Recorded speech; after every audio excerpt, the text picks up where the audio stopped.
Boom. We are recording. Welcome, everybody, to our first advocacy skills training for Bike Pittsburgh for 2026. Please keep the introductions flowing in here in the chat, just with your name and pronouns, your neighborhood. If you're part of a bike ped advocacy committee or neighborhood group, put that in there. And then just what you want to get out of this time together. Um, my name is Seth Bush. I am the advocacy manager at Bike Pittsburgh. I'm a little small in the screen there, but that's me. Right before we all went on a fun kayaking trip at the very end of summer as Bike Pittsburgh. We had a good time that day. My job as advocacy manager, for those who don't know, is to support this awesome network, community, movement of advocates for safer biking and walking on our streets, not just in the city of Pittsburgh, but in the entire Allegheny County area. I actually live in Swissvale, Pennsylvania, just outside of Pittsburgh. And yeah, my work is to coach folks, train folks, bring people together. We do a series of trainings like this throughout the year. We also have regular advocacy network gatherings where we bring people together. We've got 25 some neighborhood biking and walking groups in our network throughout Allegheny County.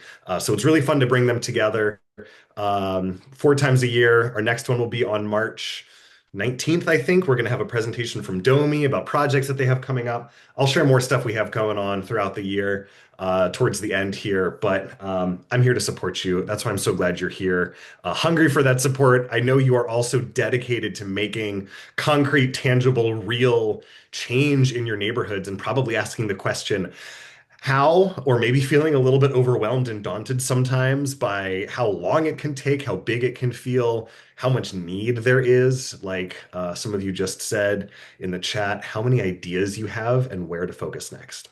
That's what we're up to here tonight. A couple of group agreements I like to think about. Number one, listen. Let's just have one conversation at a time. So really seek to absorb what your buddies are saying here and not just think about what you want to say next. Help us stay on topic. If your question or comment might distract us or be a little bit of a tangent or be a little long, maybe save it. I'm happy to stick around after the call to chit chat for a little bit. We'll have some dedicated question and answer times throughout the training tonight, but please help us stay on time. Respect others, of course. Let's not interject. Let's use the raise hand feature as we go, just so we can kind of keep a stack of folks who are ready to talk, and I'll call on you that way. That's just down at the bottom of your screen. There's a little like react button, and then you can click that and raise your hand. And then I like to say make space, take space. So if you're somebody who is extroverted like me, you talk a lot, you have a lot of ideas that you want to share, maybe make some space for other people. If you're maybe a little bit more introverted, you tend to let other people talk. You've got a lot of wisdom to share. I want to hear about it. Take up some space. I give you permission, please. So just be mindful of your participation in that way. Are these things that we can get behind for our time together? Just a quick thumbs up. Awesome. Love that. Thank you. Um, so what are we up to? Our learning objectives. Uh, Really, we're here because again, like we've talked about, you naturally might have a lot of ideas, or maybe you don't have a lot of ideas and you're looking for some help brainstorming a little bit. That's what this community can be really good for. But for something to do to improve biking and walking in your community. So this training is going to help you pick one idea for a campaign that is achievable, ideally in the next 6 to 18 months. We like 6 is kind of the minimum. I haven't really seen a lot of like, especially infrastructure stuff change happen faster than that. Sometimes things do take longer than that, but we tend to recommend breaking it down into smaller campaigns if you think it's going to take longer than a year and a half. Ultimately, we want what you choose tonight or choose next, whenever that may be, to help you grow to bigger campaigns later. So we're going to talk about a method for that, and then we're going to take that idea you choose and create a very clear issue definition that you can use to get out there, talk to people about your campaign, build support. And I hope through this you'll be inspired to come back for more in our series that I'll be hosting throughout the year. So bottom line, we want you to walk away with a method that you can use with your neighbors to select a winnable campaign. That might be the campaign you choose and work with tonight, or you can apply this method to other ideas later or next year or 5 years from now. What I'm sharing with you is work that is drawn from many organizers and organizations before me, including the League of American Bicyclists, the Alliance for Biking and Walking, the Sierra Club, civil rights movements and social movements before that. Like this work has been going on for a long time. So we're standing on the shoulders of great folks who have been through it. Um, and you're going to learn to clarify the what and why of your campaign in that issue definition. And I want to share this quote from somebody who took this training last year and shared this feedback. Kika Grant from Walk Ride Northside. She said, I found the exercise really helpful in terms of getting realistic about choosing an achievable campaign, especially for the first one. It should be bite-sized. I definitely came into the training with a pie in the sky mentality, and I felt this exercise really helped bring me down to earth and focus on campaigns almost like atoms, small enough on their own to be attainable, but building upon each other with time. Just a quick reflection from maybe one or two folks. Looking at these learning objectives, that quote from Kika, what are you most excited to get out of our time here together today? Or what might be most useful, do you think?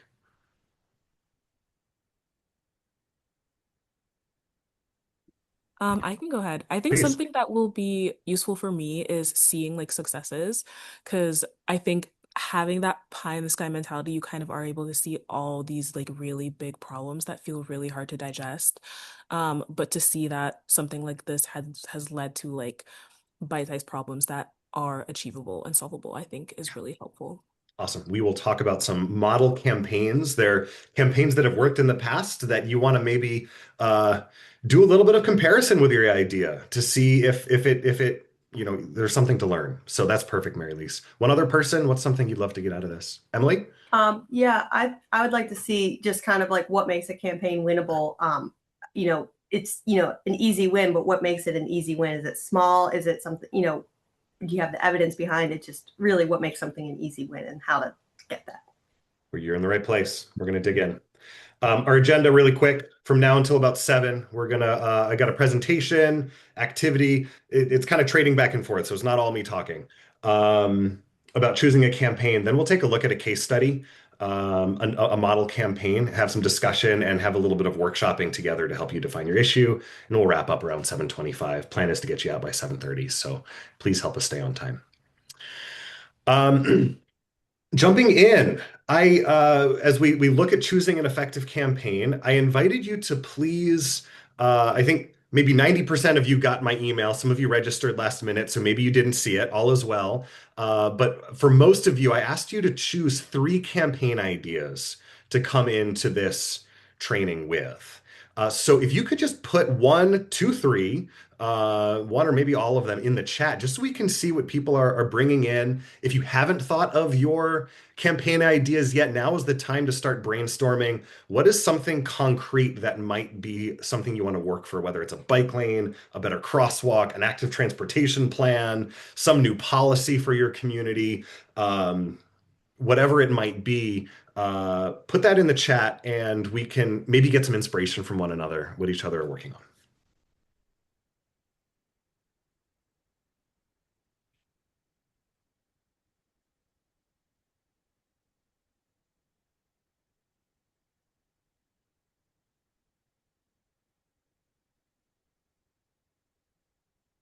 Robin's got traffic calming and the possibility of sidewalks. Good. I'll encourage you to think about where. Smallman complete streets, getting that Liberty bike lane connection. That is very clear, Ben. Um, Mark, boom. Traffic calming in a specific spot. Trail maintenance through winter. Love it. Daylighting at every section intersection on the south side. Very clear. Notice how Mark has like some just in just a couple words each, you know exactly what he's looking at working on. Uh, Perfect, Robin. You got a specific location. Um, Benches at all of the neighborhood bus stops. Ambitious. I love it. Um, Good, good, good. Keep them coming. I will note, I mentioned this earlier, my co-trainer Eric Borer, our advocacy director, needed to be elsewhere tonight, so I'm flying solo. That means I will not be paying very close attention to the chat tonight. So I invite you to keep messages there to a minimum. Or if you do put messages there, know that I might not see them. I will pause occasionally for questions. So there will be moments to put things in the chat and others that I'm not going to be paying any attention. So this is Eric, by the way, right here, standing next to one of our bike racks. That is a very specific campaign that Bike Pittsburgh worked on over very many years. I think we installed something like 5,000 bike racks across the city of Pittsburgh over a period of time. And that took quite a bit of time, but we chunked it down into smaller campaigns, right? The first campaign was just getting the city to agree that yes, bike racks are important and get the permitting processes in place to make it easy. Then it was a campaign to get the funding to get the bike racks in place. And then it was a campaign to actually roll it out and make it happen and figure out the systems for doing the installation. So those were kind of three discrete campaigns that spanned several years to achieve this. So what makes a successful campaign?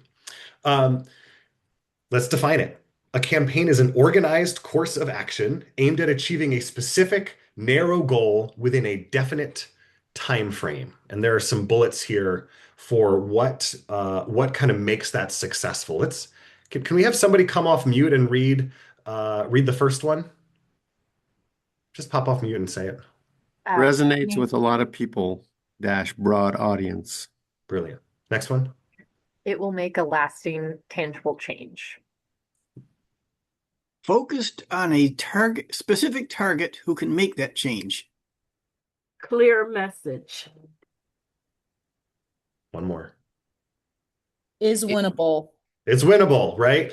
And that's the last piece we're going to focus on. It's like, okay, so what makes a campaign winnable? How do we actually define that? How do we think about that? When I think about winnable, achievable is another word for that. There are like a lot of things we could do, and some of them, like if we're trying to get bike lanes on all the highways in Bike Pittsburgh, or in Bike Pittsburgh, bike lanes on all the highways in Pittsburgh, that would be pretty cool. It's probably not achievable anytime soon, right? It's probably not a winnable campaign, but there's a lot more to it than that. We're gonna jump in here. I also want to define the difference between a campaign and a program. So a campaign has a specific goal, a narrow focus on the goal, right? A lot of you already really articulated, I think, some very clear goals in the chat already, right? And at its essence, the title for a campaign is a goal. It has a definite end. You know when you've completed that campaign and can move on to the next one. For example, we knew when we had the permitting process for bike racks figured out and we could move on to the next goal of getting the funding. And we knew when we had the funding, so we can move on to the next goal of actually getting them installed, right? So they're discrete chunks. Good examples, safe trips in the strip that you've heard about. Generally out in the world, Black Lives Matter, Fight for 15, 20 is plenty, which is about slowing down that speed limit. A program, on the other hand, has a more general goal. It's a broad focus, perhaps on an issue. It's an ongoing timeline. So like monthly bike rides. Robin leads the Ride of Silence every year. That would be a program that happens on a regular basis, right?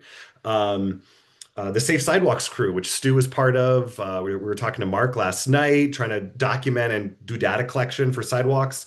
That is actually a program. That is not necessarily a campaign. So it's important to distinguish between those two. We're talking about campaigns tonight. All right, something specific.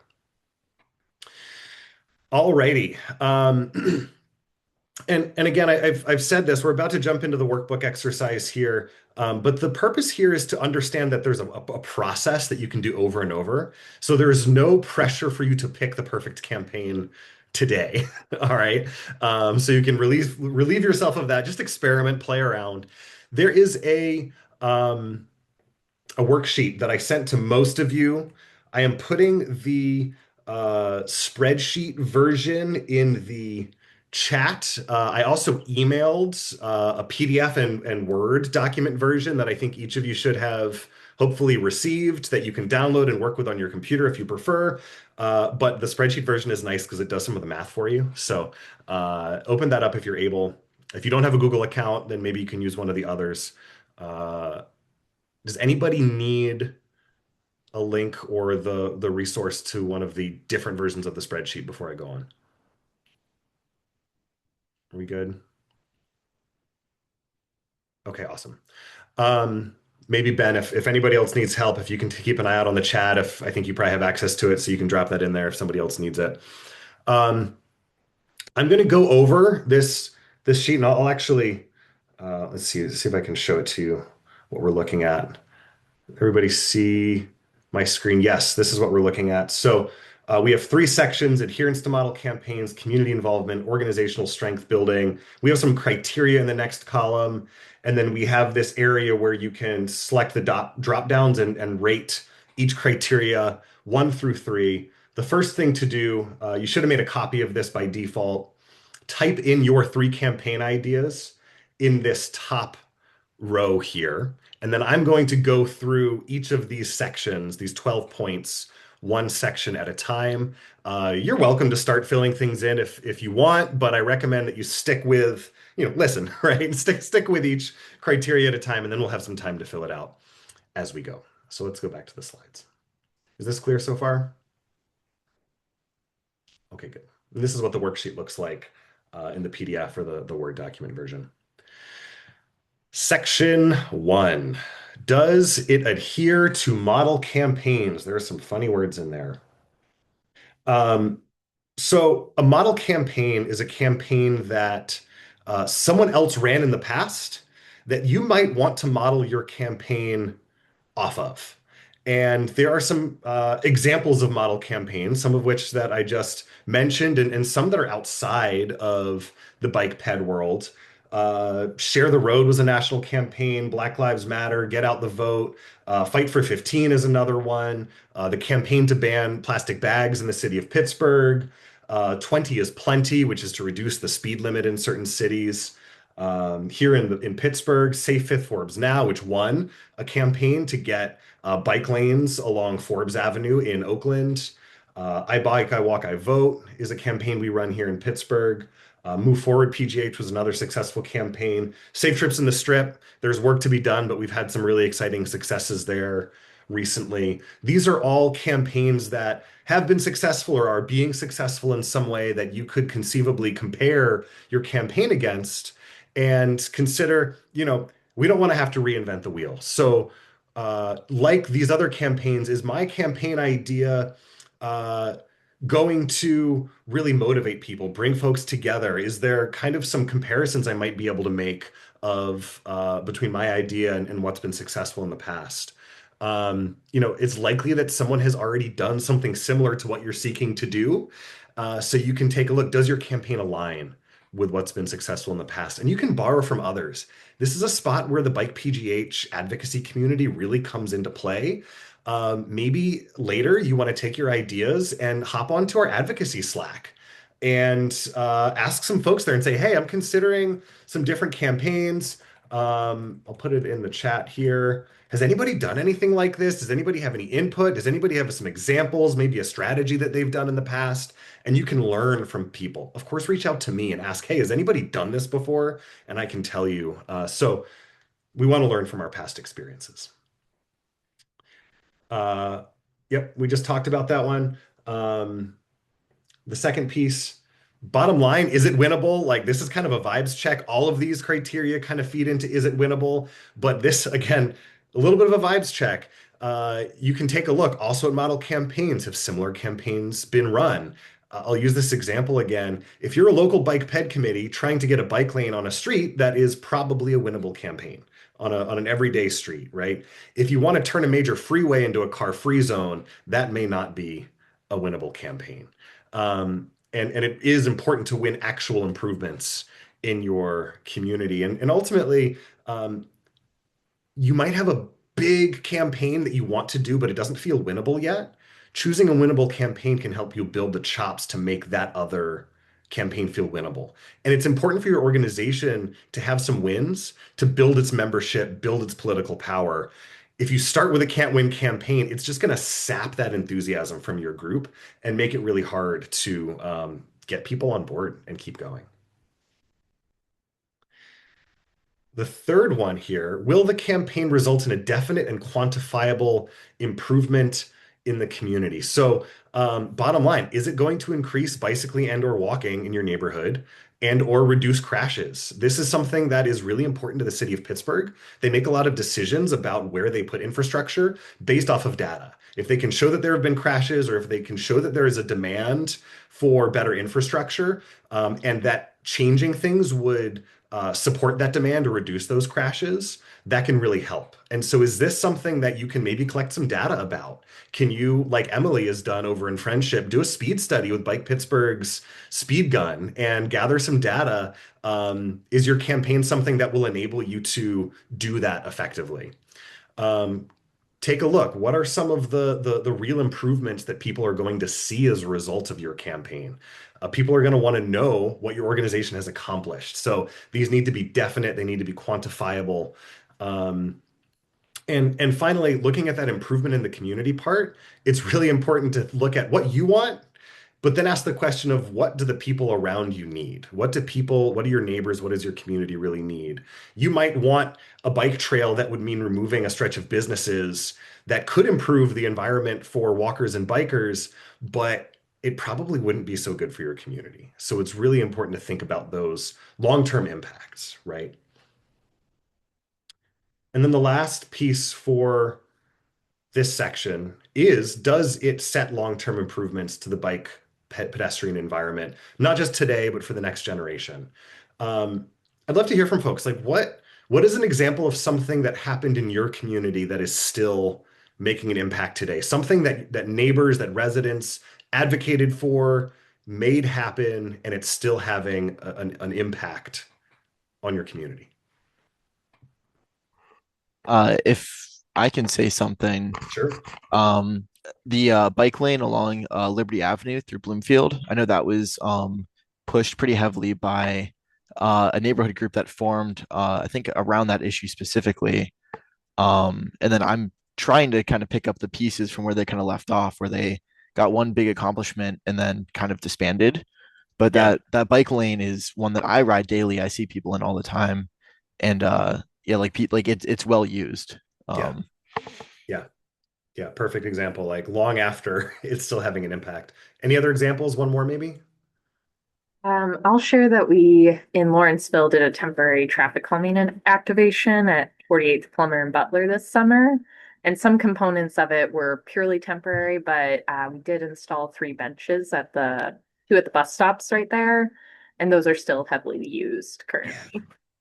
I want to riff on that for a second, Emma, just to say that is such a good tactic, right? Because there are things like, I know you put in like a bus, like a painted bus section that was just painted for the day or maybe a couple days until it rained, but you showed what's possible. You showed what a long-term improvement could look like. You showed what tangible change does look like. You could have people feel that and experience that, right? And so if you could imagine your campaign including a tactic that maybe is even just a temporary activation, a proof of concept, if you could imagine yourself doing a proof of concept, you can imagine the actual thing being done, right? So that is such a good, that is not a campaign in and of itself, Emma, right? That was a tactic, Yeah. but the bigger campaign is to actually realize the kind of things that you were experimenting with. Thanks for that.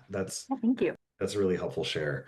I also want to put in the chat here, as you're considering like what makes a long-term improvement, the city has already done a lot of thinking over time with a lot of community engagement to create the Bike Plus plan that was published in 2020 and the Pedestrian Safety Action Plan that is literally roadmaps for what infrastructure could look like. And it's really useful to go there and look and see, ooh, are there already things that the city has said they want to do in my neighborhood that haven't been done yet that we can point to and say, hey, it's time, right? So those are sources for really good campaign ideas. We're going to dig into that more on February 19th in our training about capital budgets and plans. So you can kind of think about how to use existing plans to help fuel your campaign.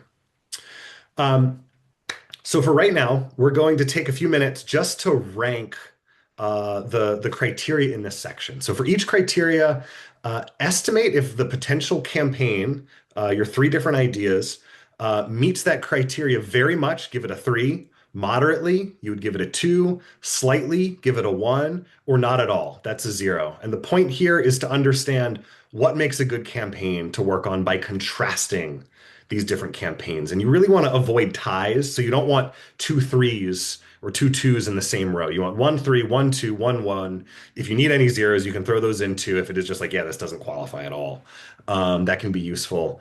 And make sure each one gets logged. Any questions? You can start on this, but are there any questions about the process or the criteria so far?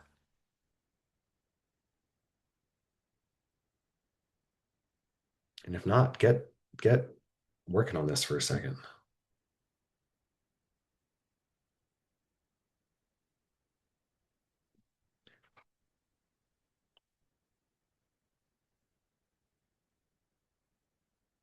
We have like 2 minutes. And if you need more time, let me know.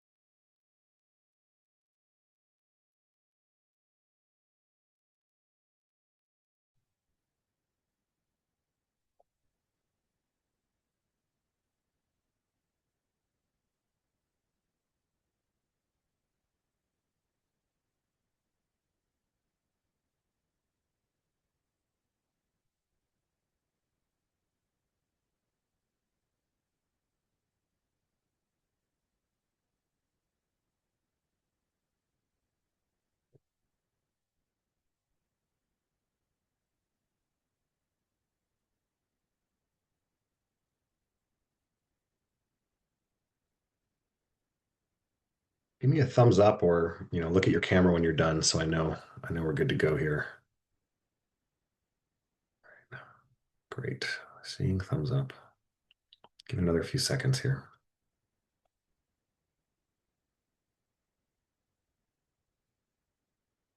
Okie doke. We're going to keep rolling. Section 2, community involvement. I love community involvement. This is my favorite section. I love thinking about like, how does this actually bring people together? Does it bring people together? Criteria 5. Does your campaign enlist the involvement of important groups of people? Can we have somebody read the questions on this just slowly and intentionally? Can I hop off mute and jump on in? Will you be able to involve or collaborate with other community groups? Keep going, Stu. Okay. Will you be able to interact with groups outside of your own? Will you need the help of places like churches, schools, and businesses? And will you be able to involve your council person or persons or city government? A good issue will garner the attention of groups outside the normal clique we usually operate in. Yeah, thanks, Stu. A good issue is gonna really bring some people in who are outside of your typical cadre. You might have some folks you've been talking about. Yeah, we really need a speed bump, or we really need that bike lane. But is your campaign going to be appealing and something that ideally some people with some power to actually do things, or some other allies are going to be able to say, oh yeah, we have constituencies too that are affected by this, and we want to be a part of that, right? In April, we're going to do a whole training on what we call power mapping, which I invite you to come around for, where we're actually going to look at, okay, who are the people who have the power to make the change that you want? It's typically one person, and then who influences them, and then who influences the people who influence them, and how do you influence all those people to make the change that you want? Because it's rare that you can go straight to the source to get them to do the thing that you want them to do. This part of the criteria starts you thinking about, hey, are there some of those what we call secondary targets out there who you can maybe bring on as allies? Item 6, this one's so important. Does your campaign fit your organization's mission and culture? There are a lot of questions on here. We're not going to read all of them. I want to get down to the bottom line, which is that looking at whether your campaign unifies and doesn't divide your constituency.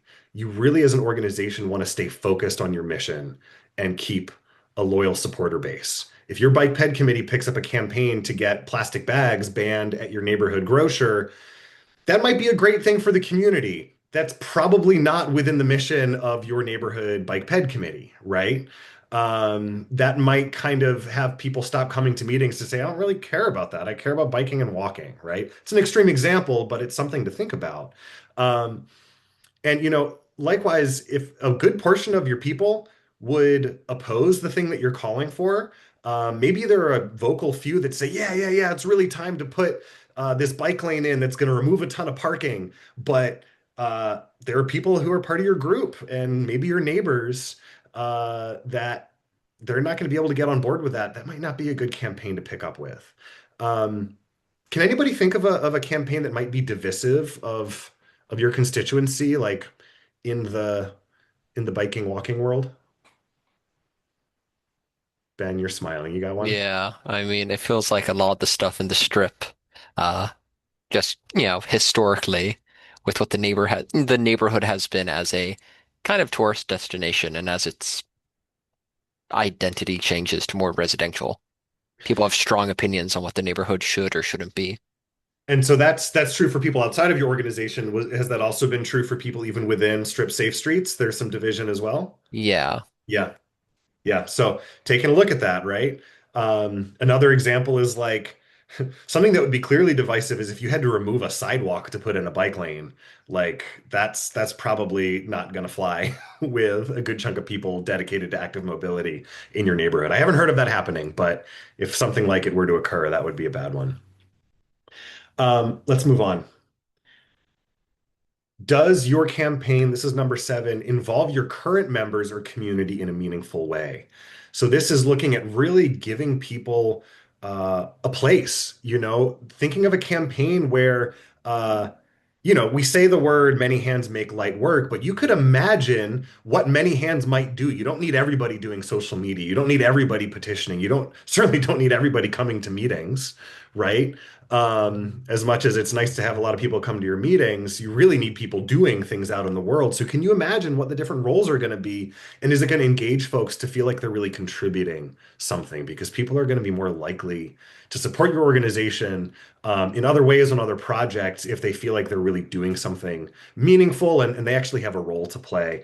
And that helps set you up for a bigger victory next time, right? If people get really good at a thing and can maybe even start bringing in other people along those lines. It's also worth asking, who does this campaign leave out? Does it leave anybody out? Like if you're say you've got a biking and walking advocacy group, and there are some people in your community that don't bike for whatever reason, your campaign for a bike lane might leave them out. But you can kind of expect a lot of people walk. So a campaign focused on improving a sidewalk or getting better curb cuts or something like that could maybe bring together more people. Or even better, let's advocate for a complete street that actually takes a look at the entire corridor and street design and says, yeah, we're going to do the bike lane. Yeah, we're going to do the safety, the sidewalk safety improvements. Yeah, we're going to get a bus shelter. We're going to think about, people in wheelchairs. We're going to even think about how parking can work in a way that's safe and accessible for everybody, right? That is the kind of thinking you start to get to have if you ask the question of, wait, I thought this was a good idea. Who might not? Who might this leave out? Yep. Number 8. Will it attract new members and supporters? Bottom line, you want to come out of the campaign stronger than when you started. So more members and supporters, it's one of the clearest measures of that strength. Is this campaign, whether or not people get really involved with it, is it going to bring in people who want to be on your email list, who maybe at least want to come do a tactic with you or come to even a social event, right? Where you can tell them about what you're working on and spend some quality time with your neighbors. Is this thing going to excite people enough to say, oh yeah, there's something cool going on over there. I kind of want what they're having. Like, yeah, I'll come check that out. And I think that third bullet point is important. Will you be able to reach out and ask for help from new voices and new people? Right? Does your campaign open up some doors to not just engage the people who are already plugged in, but go out and say, hey, we want to do this thing. Do you want to do this thing? Here's something specific that you can do. Do you want to be part of it? right? So you're not even waiting until they're part of your organization or that you're delegating tasks just to people who are involved, but you can have some tangible things that you can start going out in the world with and say, yeah, you just signed this petition. Would you be up for circulating petitions too? This is really important. And then finally, in this section, does the issue resonate with your constituency? So Ben, this is a little bit getting back to like, all right, kind of broader, even outside of your organization. Do a lot of people outside of your group care about the issue already? Do enough people outside also think that it's an issue too? Oops. Is someone in your group passionate enough to keep the momentum up? You want to think of you certainly want a lot of people involved, and you especially need at least a core of people who want to be really involved, who are the people who are coming to meetings, setting strategy, thinking about next steps, going out and recruiting and enrolling new people. So, can your campaign support that? Is it resonant enough that you can build up that support? And the bottom line here is not everyone has to care about your issue, but you want most people to care at least a little bit about it, and you don't want it to be divisive. There are going to be people who don't agree. There are going to be people who don't want the thing. But can you build up a critical mass enough of people to support and certainly have a few that care a great deal? All right, that was section 2. Welcome, Courtney. Glad you're here. Just saw you pop in. You can start ranking the next section here, like we did the previous section, but I wanted to check in. Are there any questions that people have at this stage, or do you want me to go back to one of the slides to look at?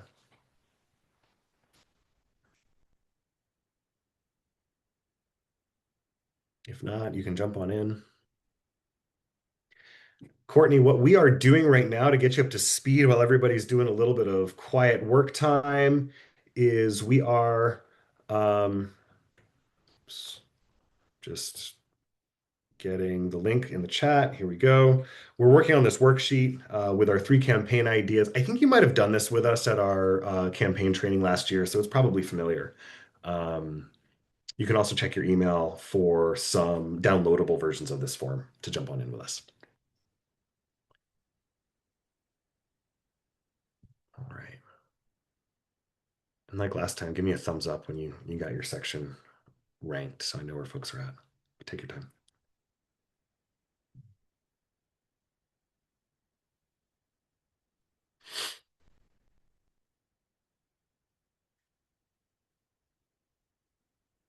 Is anybody feeling stuck by one? Is anybody like, wow, I don't actually know what's going on here? How to do this one? We'll have some coaching time in a little bit, but feel free to let me know if you want some support. I think in my case, the one I'm thinking of, which is the dangerous longitudinal drain grates project started almost 18 years ago. Yeah. The absence of the old message board has made it kind of hard to keep track of people who were passionately interested in it 10, 15 years ago. But I don't know how busy, how involved people are on it anymore. There certainly was a lot of activity then. Got it. That would be a great topic for us to talk through a little bit more at an advocacy booster call, Stu, too, because I already have some ideas that maybe we could think through there. But okay. I do feel that topic is something you could get a bunch of people behind. So if that helps you rate anything based off of my own vibe and intuition, I think that one is something you could definitely build some community around. Alrighty, we're going to jump onto the last section here. Organizational strength. So the last one was about community out in the world, building our community. This last section is looking a little bit more inward at your group's organizational strength. And so will your campaign build your group's political power, right? Is it going to hopefully cause you to be invited to the table to discuss either policy decisions or design decisions, right? Will you get to conceivably get into the room where it happens at some point so you can connect with the people who do this work, right? Who actually make it happen? Is it going to put your organization on the map as an organized entity? Does it give you the chance to introduce yourself to your council person and become known to your community association and, maybe get in the newspaper or the media, right? To kind of be put on the map like that. Um, Maybe council people, municipal leaders could start looking to you for advice and help on other issues. Can this campaign help you do that? Kind of develop your credibility, right? The trust that others maybe look to you as an expert on these topics. Um, does your organization at least then appear influential in the community? And is it going to help the people broadly see your organization as a good resource to reach out to? Maybe if they're having issues, concerns, will this campaign help others say, "Oh, wow, I want to reach out to Strip Safe Streets or Friendship Livable Streets because they worked on this campaign and I feel like they know what they're doing and I can really trust them." Um, so score this one based on how much credibility and influence your organization will gain by the end of the campaign. Number 11, will it leverage positive media and promotion of your organization? So just think about what types of things has your organization gotten media for in the past? If you have gotten media, maybe looking to other organizations, and does your campaign help you get media? Like Robin, I'm thinking about the work that you've done with Rite of Silence. That almost always gets media. Kara and Emma, I know the work you do in Lawrenceville often gets media. So are the campaigns you're looking at, can that help you get media attention? Can you imagine it working in a similar fashion? And broadly, will this campaign shine a light on the general stuff that your group is doing? Likewise, a piece of this in this modern day and age is the work that you're doing social mediaable? Can you make your own media out of this campaign is something to consider.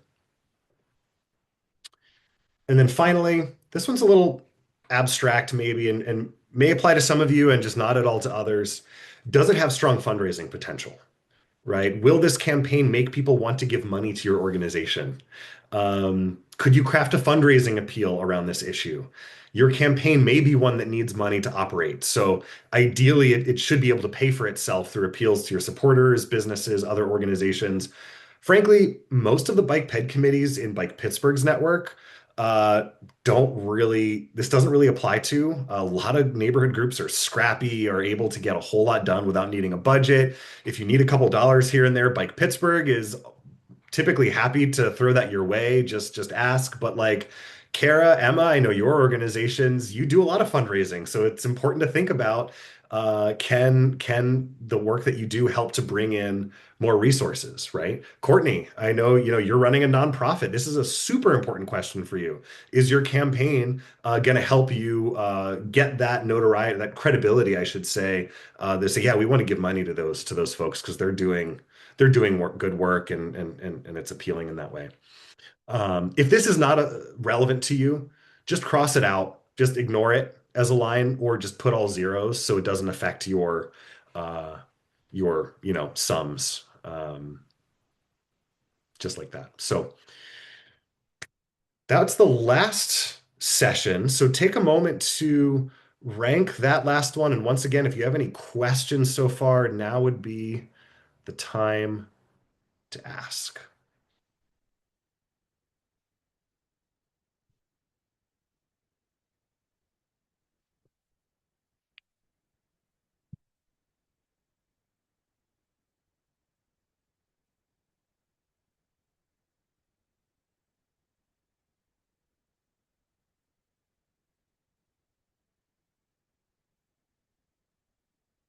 Thanks for the thumbs up, Emily.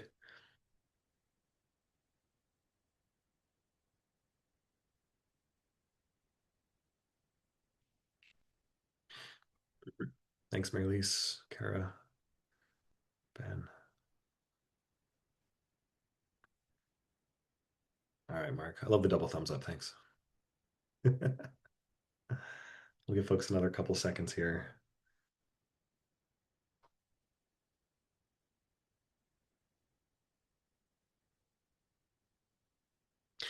So in a moment, we are going to, and you can go ahead and add up your numbers. If you're using the spreadsheet, the magical spreadsheet, I hope is working correctly and already did the maths for you. start adding up your numbers, start thinking about which campaign you might want to focus on. Like, are these numbers telling you something? I will say that your chosen campaign doesn't have to score well on every single criteria. It might be the lowest on a couple. It might still aggregate, cumulatively be the highest. This exercise, though, is really more to get you thinking. The campaign that you choose, the campaign that's really the best one to focus on next for you, might not even be your highest scoring one. Um, we've had some advocates take this training and they had a campaign that scored, fortunately didn't score in the lowest. It was the middle. It was is a campaign. They're currently working on it to get traffic calming on Dallas Avenue in Point Breeze North between Wilkins Ave all the way into Homewood towards Bennett Street. Really bad speeding area. It checks a lot of the boxes, but it's super challenging because it's a PennDOT road, and that just dials the difficulty up to 11. It made some of the other elements more difficult, so it scored a little bit lower. But as they looked at it, they were like, "We can't not do this campaign. Like this has to be the campaign that we do." And they're looking at how to break it down into some smaller, more realistic chunks. The first campaign is frankly just getting PennDOT and the city to the table to start talking about what can possibly be done. And from that, they'll have a more clear picture about what specifically they can advocate for. So their campaign now is like just getting the left hand to talk to the right hand over on Dallas Ave because the city and the state, they're getting better, but they don't always communicate as effectively as we might like. So that's just an example of one that maybe scored a little bit lower for them, but still was the one that made sense. So start thinking about that, start chewing on that. I'll give you an invite to share in a moment. But before we do, I want to give you one more thing to think about as an extra layer onto this campaign matrix, this criteria, which is called the OC cycle. OC from organization to campaign, right? And it's kind of self-explanatory. We see the beginnings of this spiral here on the screen. You want as you might be an established organization and you're ready to pick up a bigger organization, a bigger campaign, but a lot of us, we start small, that small organization. So we want to pick a campaign that's right sized for us to grow, to build our power. So then we become a stronger organization capable of taking on a stronger campaign that helps us build as a stronger organization. We keep spiraling in that direction. So use this kind of frame of mind to think about, all right, we heard Kika in the quote at the beginning, look at the atomic level, right? Those atoms start to build onto each other. You start bite-sized, you grow your power over time. Pick something that you can have a success experience with. You can celebrate, you can champion and say, look what we did, and now we're ready to do the big thing that we've always wanted to do, right? So you might start a little small or even medium before you get large. Okay, so it is time to choose. Again, add up your numbers, use your scores and any reflections you've made. That highest score might not be the best campaign. And if you're clear on it so far, put it in the chat so we can see what you're coming up with. And I'd love to have, a couple people come off chat and tell us what is the campaign that you're leaning towards at this point. And we'll have a little chat about what the process has been like for you so far and what you're getting out of it. Or if you're like, I have no idea, please help. Now would be the time to raise your hand and we can help you, figure it out a little bit, get some clarity. But like I said at the beginning, you're not picking your forever campaign right now. This is a method, but it is also useful to talk it through. So who wants to chat? Someone who needs help, or you have a campaign that you picked one. I'd love to hear about it.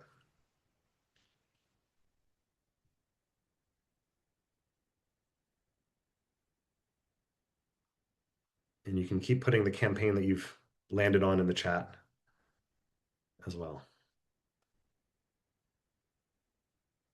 I'm going to call on somebody. Oh, go for it, Kara. My highest one, and it's been a campaign that I feel like Lawrenceville thinks about all the time, is the intersection at 40th and Butler. Yeah.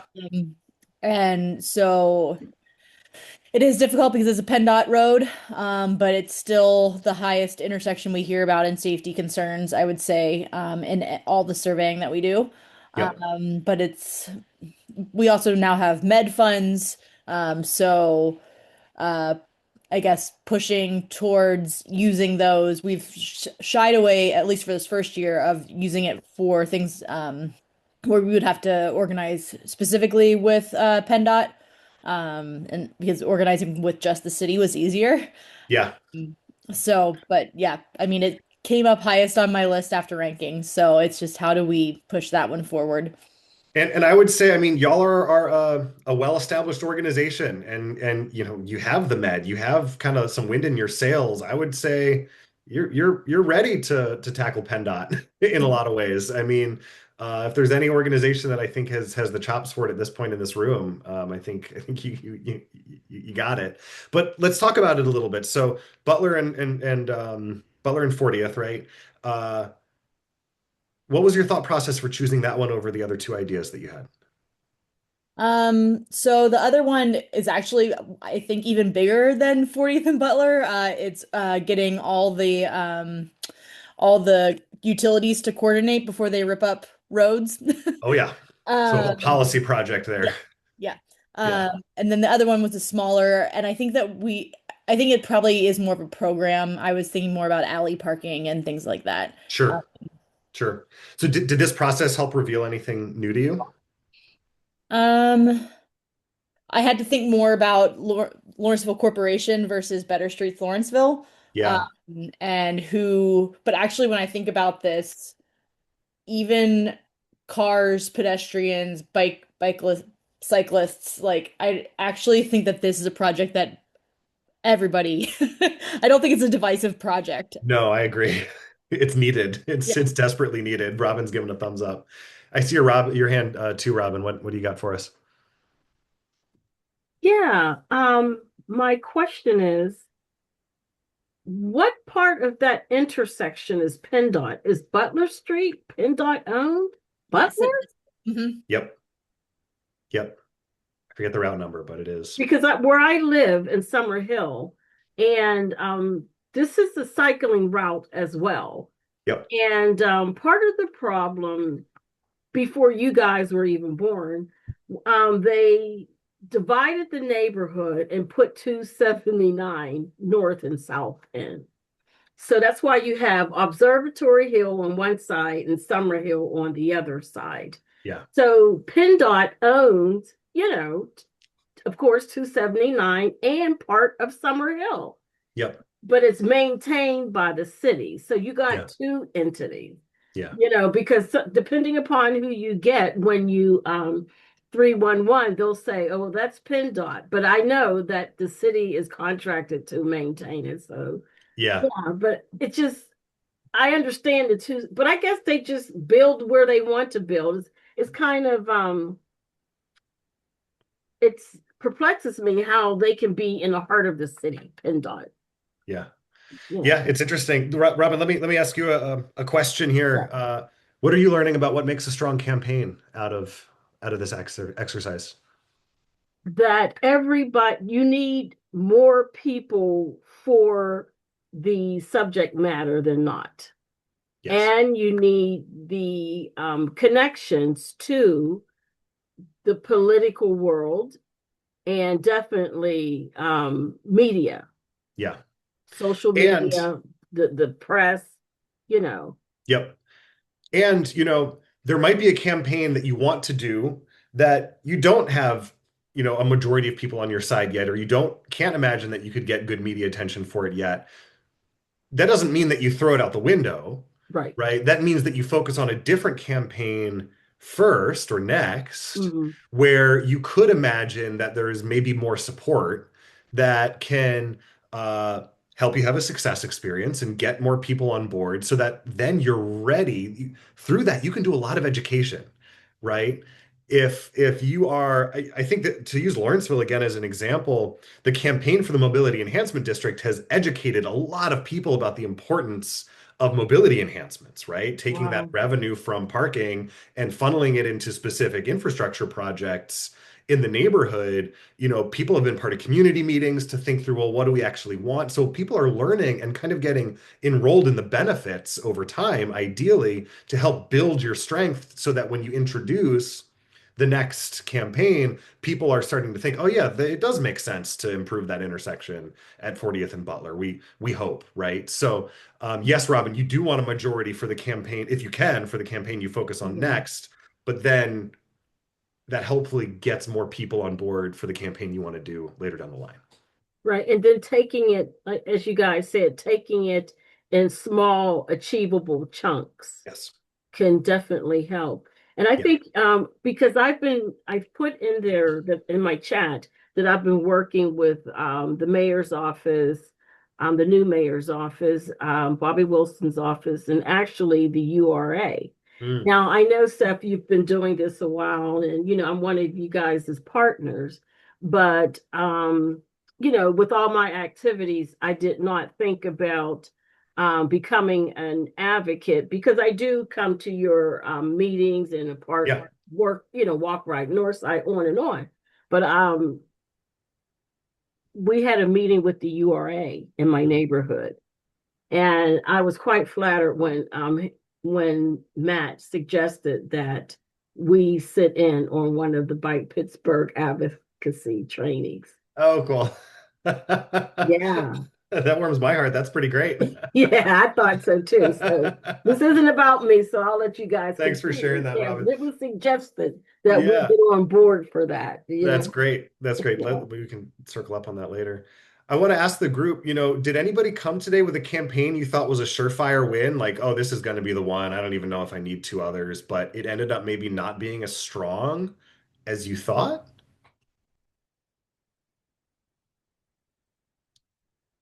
Or the flip side of that, did you have one that was weak that ended up being stronger than you expected?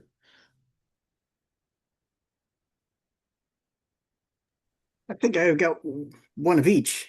Oh yeah? Tell us about one of them. Actually, I thought of one during the meeting that when I was sitting down and doing the homework ahead of time. The second one I thought of is some method of having the bike, like the the jail trail, Eliza Furnace Trail, swept, plowed, salted every time we get a snowstorm. Yeah. I don't know how we would do that, but that was one I thought of just now. The one I was thinking about, then thinking, this probably isn't, is what I call for the city to develop a formal list of the first 50 city steps to repair. Yeah, I know they know about them, but I don't know how or whether they have a plan. So that one to me seems to be less doable. It's like it's one person and one organization's job to do that, and I don't know how to ask. But there is a city steps plan. If you I don't have the link handy, but there is actually a mapping and very good data collected on the quality of city steps across Pittsburgh. I helped with that. That's fantastic. That's fantastic. Well, thanks for sharing those campaign ideas, Stu. Alex, Emily, Milo or Milo, Kristen, I'd love to hear from somebody we haven't heard from yet. Is there how are you doing with this? Did you land on a campaign that's rising to the top? So I had two that I'm going between. Getting the traffic calming on Coral, that points wise is the top, but I guess I'm a little disheartened after doing that speed study and sending it out and not hearing back from anyone, even though 76% of drivers are speeding. So I was thinking maybe for an easier win, getting that last mile that we talked about, Seth, in the Bike Plus plan, getting the neighborhood connected to Nagley. Yeah. It's not as sexy as getting traffic calming, but I thought it might be a little easier to get that. However, I know they are going to do that next year. So I don't know if that's even worth advocating for. Yeah, there's so much changing in your area with the Penn Ave Phase 2 that it's hard to pick up another campaign there. But Let's keep talking about it because I don't you put some really good work into that speed study. If anybody wants a great example of using a speed gun to document speeds and then make a report out of that, Emily and their team at Friendship Livable Streets made the best I've seen. It rocks. It was so good, so clear. I found it to be very compelling. Sometimes you just have to keep beating the drum. So I recommend that you do just keep beating the drum, Emily. Just because you didn't get a response the first time doesn't mean you shouldn't keep trying. So. Okay. You've got a really good tool on your hands to a good mallet to beat the drum with. So keep using it. Okay. Alex, really quick, any thoughts to share? I saw you come off mute. Yeah. So the two projects I'm kind of considering are like the Bloomfield Bridge redesign, which is quite the project. And the other one would be maybe trying to get some traffic calming along I think it's South Matilda and Liberty Ave, that Yeah, intersection.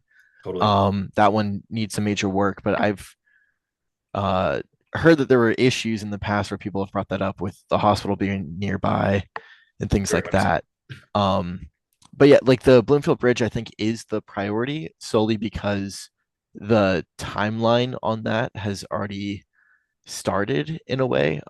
Like there's forces outside of our control that are um pushing that project forward, and so like being present at the community meetings and things like that are going to be, I think, more of a priority than trying to start a new campaign, Yeah, even though it might be a tougher one to take on. yeah.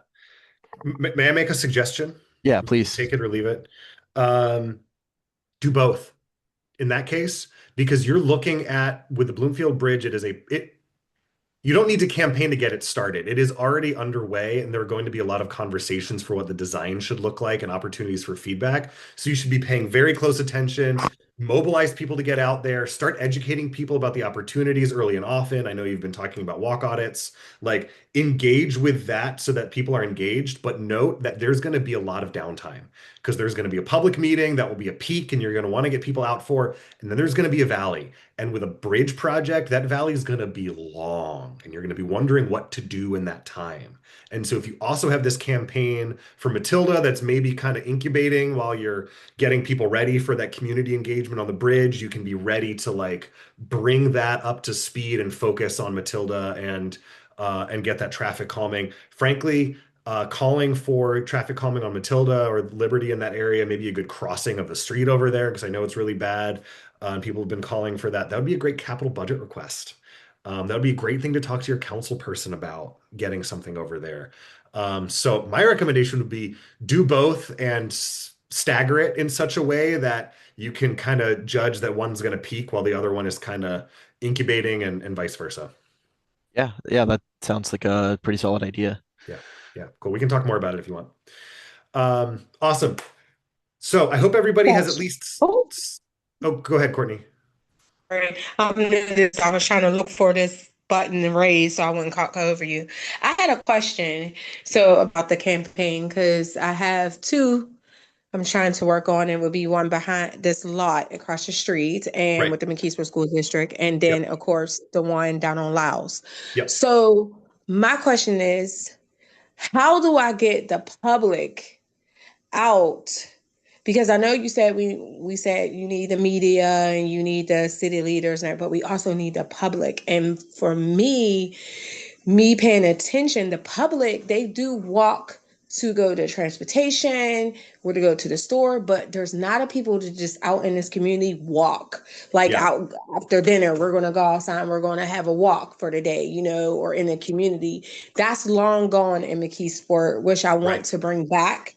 But Right. how do I draw that? Because I have a walk, and that's not here in McKeesport, but Yeah. I was thinking of some initiatives to get people to come out to walk the neighborhood, Yeah. but it's not beautified Yeah. anymore. Such a good question. It's a bigger question than the scope of this particular training. I think Oh, we could oops, spend some good sorry. time on Okay. tactics for community engagement and outreach and all that stuff. Definitely encourage you to. You've been coming to our booster calls, so keep coming. We can talk through those, or we can talk whenever about that specific question. I want to move on, actually, though, Courtney, as a kind of yes and to what you just said, because I think defining your issue will help give you something crystallized to say about each of your campaigns that you can at least articulate to people in a very concise way to make it easier to bring them on board. And then we could maybe talk about the tactics behind that later. So I hope this next piece helps. There is another worksheet that I sent to you. You can access the link that I just put in the chat as well. This one is more text-based. We want to define your issue, taking what you just chose and really get clear about the what and the why. The purpose of this, of defining your issue, is twofold. One, so that you can be clear inside of yourself. What the heck are you actually doing? It's one thing to put a title or even choose a goal, but like, let's put some meat on those bones. Let's figure out exactly what we mean when we say we want traffic calming on this street. Okay, why? And who does it matter for? And how would it actually happen? That's what an issue definition is for. The second piece is outward. An issue definition gives you something that you can start communicating to other people very succinctly, very concisely, very clearly about what are you actually doing. And then you can tack on there how they can help. Right? So that's what an issue definition is. There are 4 pieces that you can see up on the screen. They're very straightforward. The first one is you want to identify the problem, actually write it down. What is the specific issue? An example, anywhere street is unsafe due to speeding drivers, right? 40th and Butler is unsafe because people are taking these crazy fast turns and not looking for pedestrians, right? Courtney, Lyle Boulevard is unsafe because it's too dang wide and folks are speeding and everything is broken. Max, you're working on an active transportation plan. You're on the policy side. The problem there is you don't have a clear plan to guide the investments that you want your city to make for safer mobility, right? So get clear on the problem. 2, formulate a solution to that problem. So for example, anywhere street should get traffic calming improvements. Now notice with that example, anywhere street should get traffic calming improvements. I did not say we need a speed bump at this intersection on anywhere street, or we need a roundabout, or we need, this specific thing, because you want to kind of get the sweet spot of specificity. You want to be specific enough that somebody knows, oh yeah, we're calling for traffic calming, but not so specific that the powers that be can just say, well, that's not realistic, so no. And they don't really think critically about the need beyond that. If you say, I want a speed bump at this intersection or this part of the street, they can say, yeah, well, we can't put one there, so no. But if you say, I want traffic calming or I want a complete street, Domi, it's your job to figure this out. We have documentation that people are speeding. You need to sort this out, and you need to involve us in the conversation about the recommendations that you make, so we can come back to and say, yeah, that works, or no, that doesn't work. But don't get so specific that you're kind of maybe shutting down the conversation before it starts. Does that make sense? So think about your solution from that standpoint. Again, use existing plans that already exist. The solutions might have already been thought through. A lot of money might have already been spent, but it's just sitting on a shelf, those plans. Homewood has a plan. They're developing a plan for West Pittsburgh right now. I know Lawrenceville has had a number of plans. A bunch of neighborhood have had plans developed. We're going to talk more about that in our capital budget training and our plans, using plans to win. I just put the link in the chat if you want to sign up for that on February 19th. There's also a recording of that from previous years on our workshops page on Bike Pittsburgh. So you can check that out and watch it on your own time if you like. So that's 2. Number 3, actually illustrate who and how is going to implement that solution. So in this case, the who is the city. What should they do? They should choose to invest in traffic calming. Traffic calming doesn't just appear. It needs to get budgeted for. It needs to be said, yeah, we're going to put money into this. It needs to be designed. It needs to be planned. It needs to be engineered, right? So we can't do that. The city can do that. So we need the city to move through that process. Okay. And then finally, you want to think about who cares. What's at stake? Think beyond yourself. Yeah, you care, but who else cares? So an example is there, parents might care because, traffic calming on anywhere street could help protect their kids' safety. Maybe their kids could even conceivably walk to school on their own if it were a little bit safer.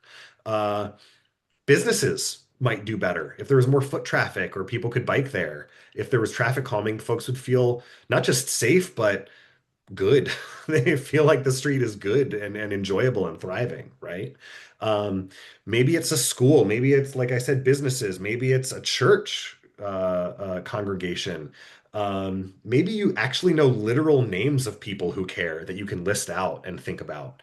Maybe it's people with disabilities. Maybe you see somebody getting in and out of an access van on your street. Think about the who and who cares and what's at stake. And finally, you're going to want to combine these pieces together to make a quick, succinct pitch. And I'm going to give an example of what that looks like. So here's a model campaign that's outside of the bike ped world, just to kind of like get our heads from a different perspective and look at things maybe through new eyes. We're going to look at the city's plastic bag ban. This is a campaign that was successful. It's debatable how it's actually being implemented, but we know that the policy was put into place, right? So the problem. Let's have somebody else read this. Can somebody read identify the problem from this slide? Mark, you got it.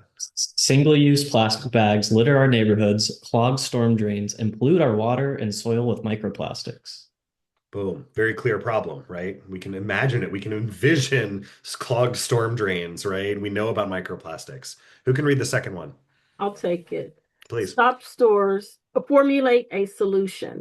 Stop stores and restaurants from giving out plastic bags and incentivize the use of reusable bags. There's like a 1-2 punch there, right? The person who developed this campaign really thought about it. We're not just stopping, but we're giving a new avenue forward, a new way forward for people, right? A new alternative. So that solution has those two pieces. Who can read the third?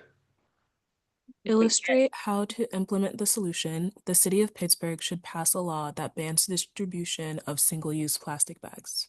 Cool. And then finally, who cares? What's at stake? I'll do that one. Who cares and what's at stake? Banning plastic bags and promoting reusable alternatives will reduce plastic waste in our communities and help create a cleaner and healthier city for all residents. Perfect. So if I were to put all this together in an issue statement, it might sound something like this. It's estimated that Americans use 100 billion plastic bags each year. These bags are often used only once and rarely recycled properly, leading them to litter our streets and waterways, clog recycling machines and storm drains, and eventually increase the presence of microplastics in our water and soil. Banning plastic bags and promoting reusable alternatives will reduce plastic waste in our communities and help create a cleaner and healthier city for all residents. Right? So all residents was in there. That's the who cares and what's at stake. About being about a cleaner, healthier city. We talked about the problem. We talked about the solution. We talked about what needs to happen. It needs to be banned. There needs to be that policy in place.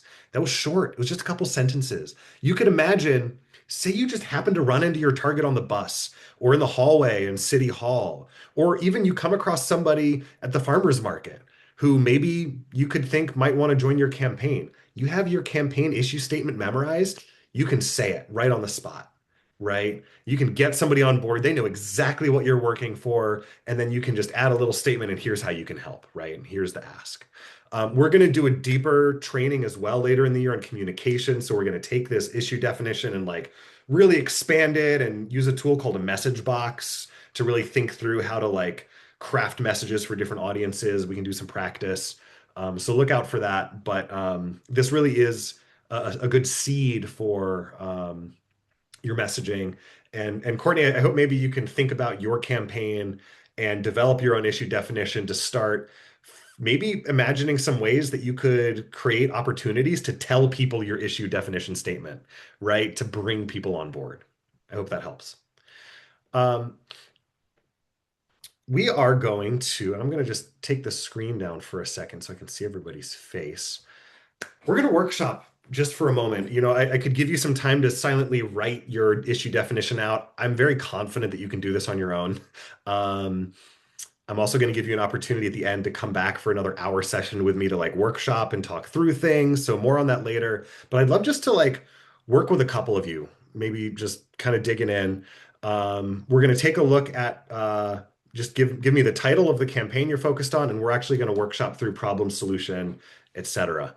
And I'm going to share my screen again in a moment so that we can actually have a visual for that. So who would like to volunteer to be in the hot seat and just workshop your campaign with the group here?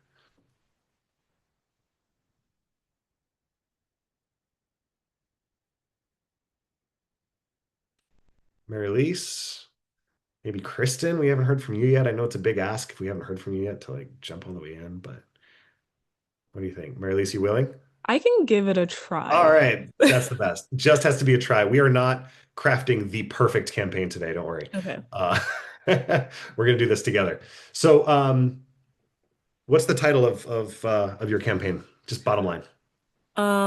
Installing a protected bike lane on Western Ave, or protecting the existing bike lane, maybe is more accurate. Great. We'll keep it like this. That's good. All right. So tell me about the problem. So where I live, there's a stretch on Western Ave where right next to the park, the bike lane starts and then it extends all the way to, I don't remember what the little like square area is called, but it's unprotected. So it's just painted.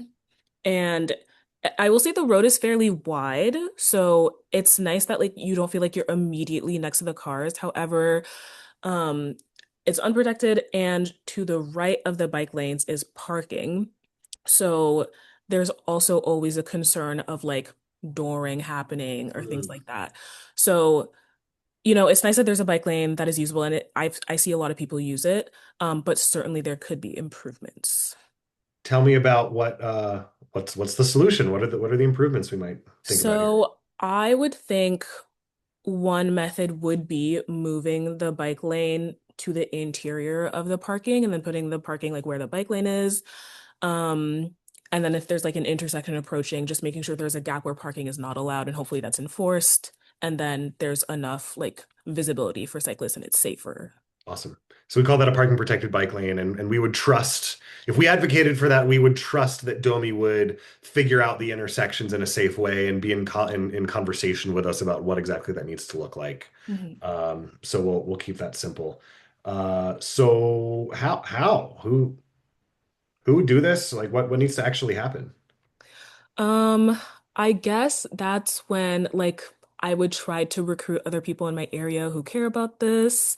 I'm not currently in a committee, so I'm not currently in communication with other people that maybe have this top of mind, but I would hopefully be able to like loop in with maybe people who already care. Um, Maybe reach out to like local representatives or like local city planners to get this on their radar. I want to pause you because you're generating some really good tactics, right? You're already thinking really good about like, all right, who needs to be on, how do we get people on board and like who are the power players and how do we influence them? In this section, I'm so glad, we're looking at it this way because it's a good opportunity to practice.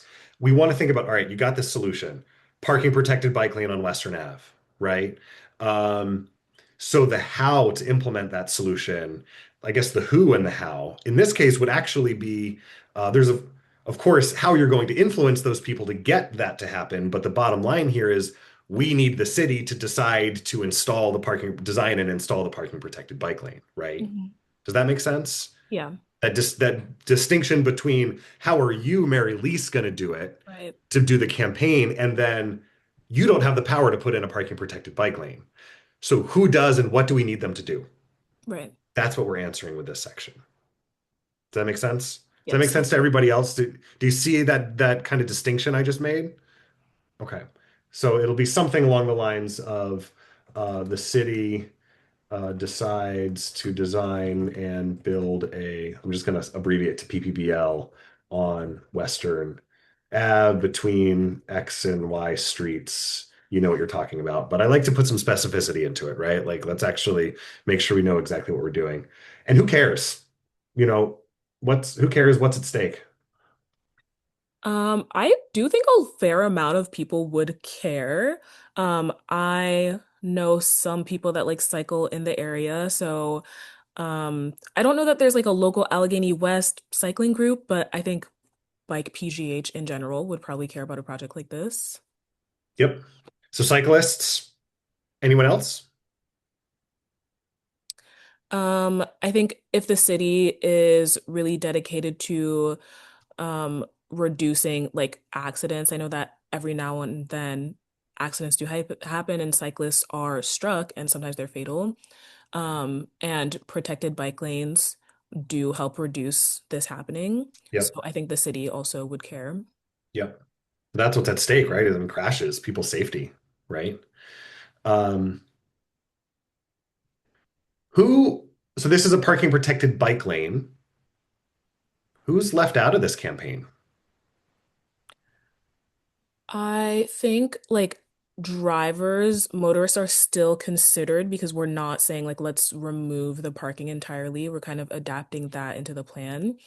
I think pedestrians are not necessarily considered in this. Yeah. So here's a good question to think about, and we won't get into detail. I'll kind of leave you with this, and others can kind of chew on it.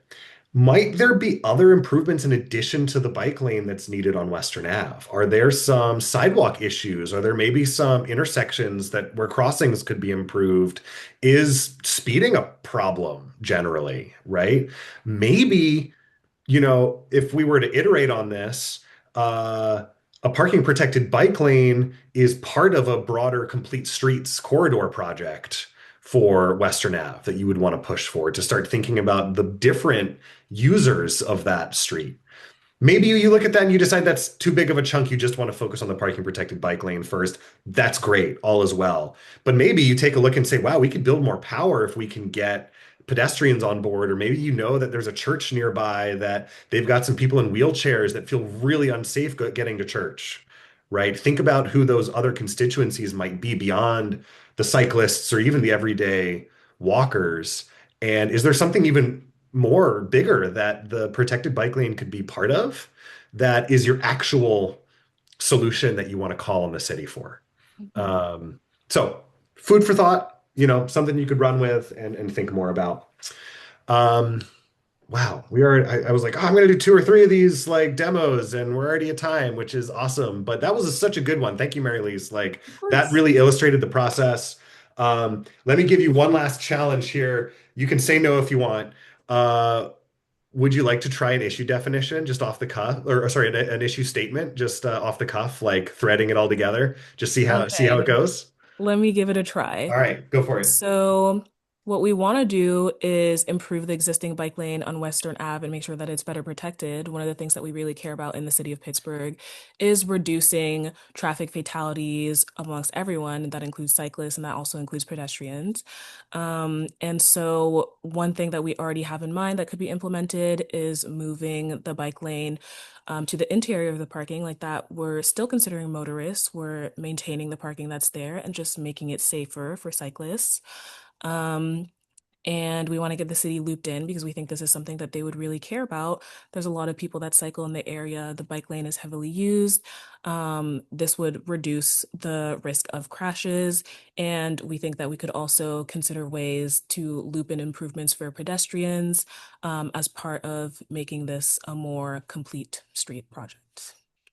Who's enrolled in Mary Lisa's campaign? Who's down? Who's in? Perfect. Well done, Mary Lise. Thank you. And what's fun about this is like that already rocked. I mean, that was very clear. There, you could certainly make it more concise and like tighten it down to a couple of sentences with practice. But as you practice saying it more, then it just kind of rolls off the tongue. And when you have this issue definition in your back pocket, you start to see ways that you say it differently to different people, right? When you have this in your bones, what you're asking for, what needs to happen, you're going to say it differently to the person at the farmer's market than you're going to say to your council person. And that'll start to come naturally when you really have this issue definition integrated, but you need to do that homework first to get to that point. So that's what this tool is so useful for. It's very simple, but it's highly effective. And like I said, we can iterate on it and grow on it. Yeah, wow. Okay, so I am going to take the screen down here again. In a minute, I would just love to hear some closing thoughts. Like, what did you get out of this workshop? What are you taking home with you? What are you going to act on?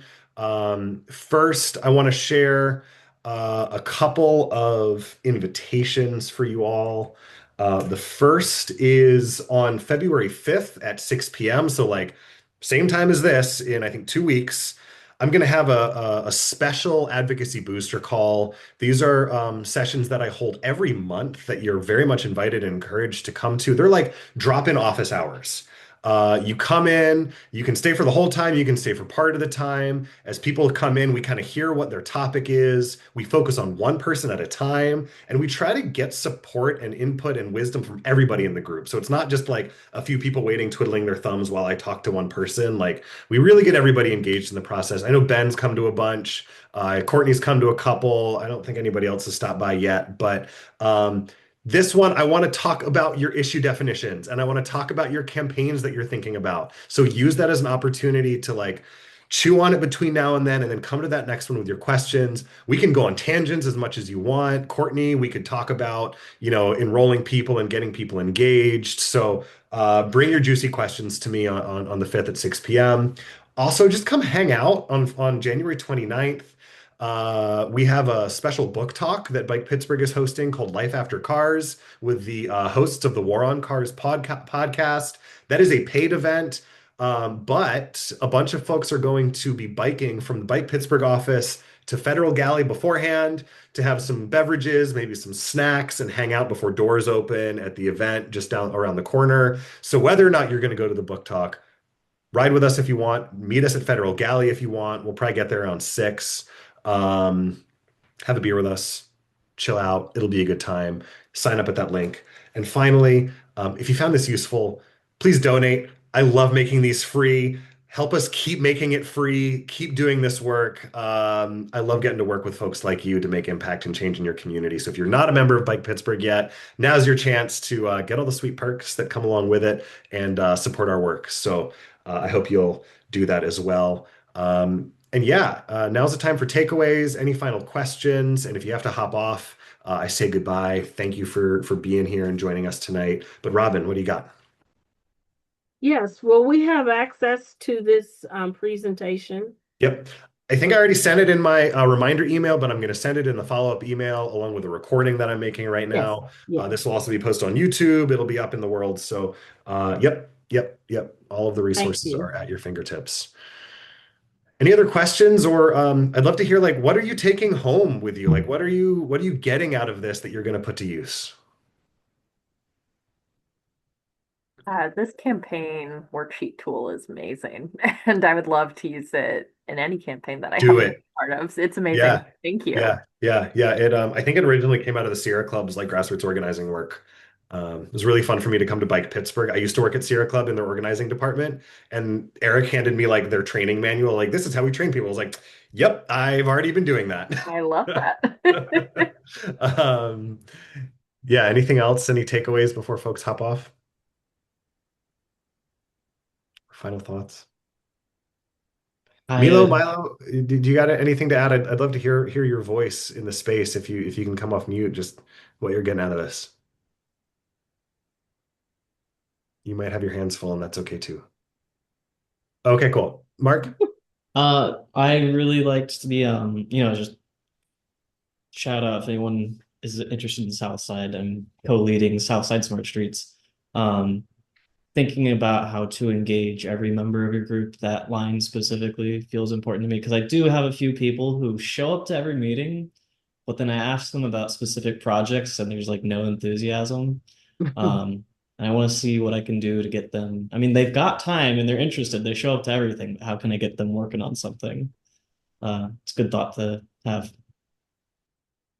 Specific. Find a specific role, give it to them, see how they do with it. If they do well with it, have them keep doing things that are similar. If they did well with it and they hated it, give them something else. If they didn't do well with it, give them something else. Yeah, sometimes you just have to be like, people want to help, and sometimes, frankly, they just want to be told what to do. And you want to get as much input from them as possible so you're not just being a dictator all the time, but also sometimes you just got to be a little directive, and that can be really helpful. We can talk more later. Anything else, folks? Stu, I know you need to hop off. Happy to chat. Feel free to send me an email. We can find another time.